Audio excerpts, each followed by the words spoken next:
మమ్మీకి బాగా body heat చేసిందండి. మా మమ్మీ బాడీ కూలింగ్ కోసం నేను కర్బూజా జ్యూస్ చేస్తున్నాను. ఆల్రెడీ ముందుగానే సబ్జా వాటర్ ఇలా నానబెట్టుకొని ఉన్నాను.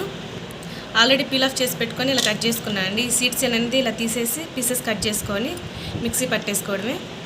కర్బూజా జ్యూస్కి బాగా ఇలా పండిన కాయ అయితేనే జ్యూస్ అనేది చాలా బాగుంటుందండి. ఇది కొంచెం అంటే షుగర్ లేకపోయినా స్వీట్గా ఉంటుంది. అది పండిన కాయ చేస్తే స్వీట్ అనేది ఉండదు. బాగా పండిన కాయ చేసుకుంటేనే బాగుంటుంది. ఇలా చిన్న పీసెస్గా కట్ చేసుకోవాలంటే చిన్న అంటే ఇలా కాదు, ఇలా మామూలు స్మాల్ పీసెస్ కట్ చేసుకొని ఇంకా ఇలా కాయ మొత్తం ఇలా స్మాల్ పీసెస్గా కట్ చేసి పెట్టుకోవాలి. ఇదిగోండి ఇలా జ్యూస్ చేసుకున్నాను. జ్యూస్ చేసుకొని ఒక గ్లాస్లో తీసేసుకొని అంటే గింజలు ఇలా వేసుకుంటే నానబెట్టుకుంటాము కదా, వేసుకొని తాగాలి. ఇంకా దీంట్లోనే షుగర్ ఏమి ఇలా కాయ చాలా స్వీట్, పండిన కాయ తీసుకుంటే మనకి స్వీట్నెస్ అనేది వేసుకునే పని లేదు. పిల్లలైన మంచిగా తాగవచ్చు. ఇంకా కొంచెం స్వీట్ కావాలంటే హనీ వేసుకోండి. అంతేగా షుగర్ ఇలాంటివి వేసుకొని